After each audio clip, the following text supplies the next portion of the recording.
ব্যবসায়ী রাজেশ দে সরকারকে অপহরণ ও হামলার ঘটনায় দোষীদের গ্রেফতারের দাবিতে বাগডোগরা থানায় বিক্ষোভ ও স্মারকলিপি প্রদান করল বিজেপি।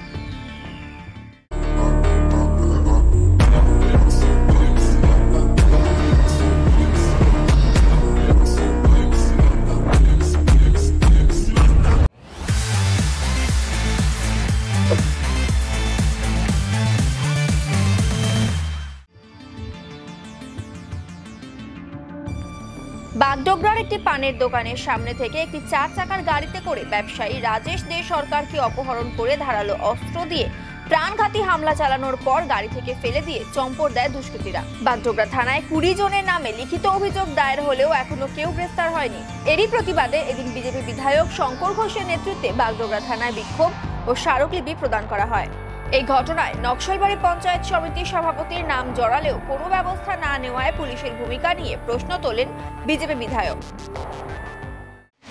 প্রথমত রাজ্যের যা পরিস্থিতি, সেই পরিস্থিতিতে সিঁদুরে মেঘ দেখলেই এখন ভয় পায়।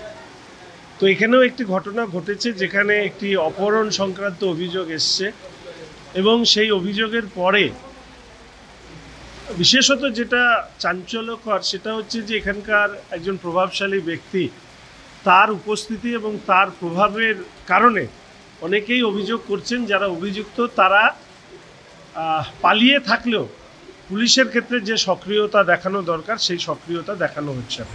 তো আমরা আজকে অফিসার ইনচার্জ বাগডোগরা থানায় আমরা অনুরোধ করলাম দ্রুত অভিযুক্তদেরকে গ্রেপ্তার করবার জন্য, আইন মোতাবেক তাদের বিরুদ্ধে তদন্ত শুরু করবার জন্য। ঘটনা হচ্ছে যে আমাদের রাজ্যে এখন সবথেকে বড় সমস্যা হচ্ছে অপরাধীদের বিচার দেওয়ানো। আমরা এটা বারবার করে বলেছি যে রাজ্যে অপরাধীদের আতুর ঘর থেকে এখন অপরাধীদের মহিরুহেতে পরিণত হয়েছে।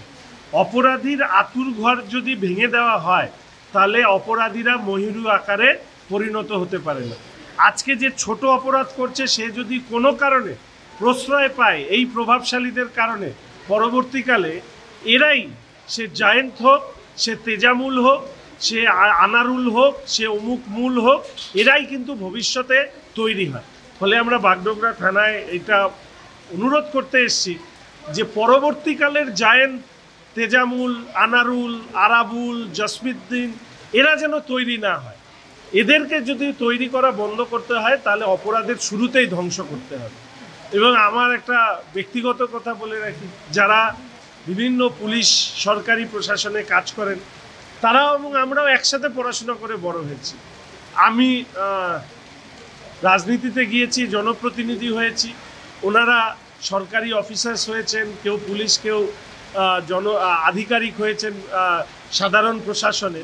কিন্তু আমাদের প্রত্যেকেরই স্বপ্ন একটাই ছিল যে অন্যায়ের বিরুদ্ধে লড়াই করব। আজকের দিনে দেখা যাচ্ছে যে আমাদের একটা বড় অংশে পুলিশ এবং বিশেষ করে সরকারি আধিকারিকরা তারা কোথাও সরকারের দলের সাথে বা সরকারি দলের যে অন্যায়, সেই অন্যায়গুলো যারা করছেন তাদেরকে প্রশ্রয় দিচ্ছেন।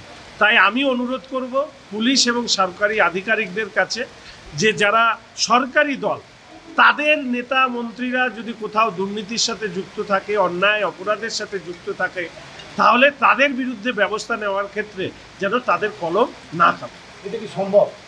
দেখুন, আমরা তো এইটুকু জানি যে অন্তত এই শিলিগুড়িতে দাঁড়িয়ে ছোটবেলায় আমি নজরুল ইসলামকে দেখেছি, যিনি আমরা যখন বয়েজ স্কুলে পড়তাম। তারপরে আমরা এখানে আমাদের পুলিশ কমিশনার জয়রামন সাহেবকে দেখেছি। একই রুল বুক নিয়েই তারা পড়াশোনা করেছে, তারা হচ্ছে অফিসার্স হয়েছে।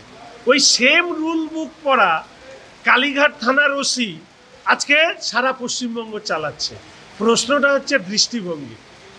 পুলিশ তার রুল বুক অনুযায়ী কাজ করবে, কোনো দল বা কোনো সরকারের হয়ে না। ফলে যারা রুল বুক হিসেবে কাজ না করে সেই পুলিশ অফিসার্সদের জন্য ওই যে কি যেন মানিকচকে ঢিল মারে কাদেরকে, যারা অপরাধী হয়ে যায়। আজকে পুলিশের দায়িত্ব হচ্ছে অপরাধের থেকে মানুষকে রক্ষা করা। পুলিশই অপরাধী হয়ে যাচ্ছে এই ধরনের সরকারি দলের সাথে। পুলিশের একটা বিশেষ করে বড় অফিসার্সদের একটা তারা হচ্ছে তোষামদের জায়গায় গিয়েছে। রাজীব কুমার হচ্ছে তার সবথেকে বড় উদাহরণ। যার বিরুদ্ধে যখন ইডি সিবিআই তদন্ত করতে আসে তার বাড়ির সামনে মুখ্যমন্ত্রী এসে ধর্ণা দেন এবং পরবর্তীকালে তাকে বাঁচানোর জন্য এত চেষ্টা। এইটুকু শুধু বলতে পারি, সরকার পাল্টাবে, রাজ্যের সরকারের যে দৃষ্টিভঙ্গি সেই দৃষ্টিভঙ্গিও আমরা পাল্টে দেব।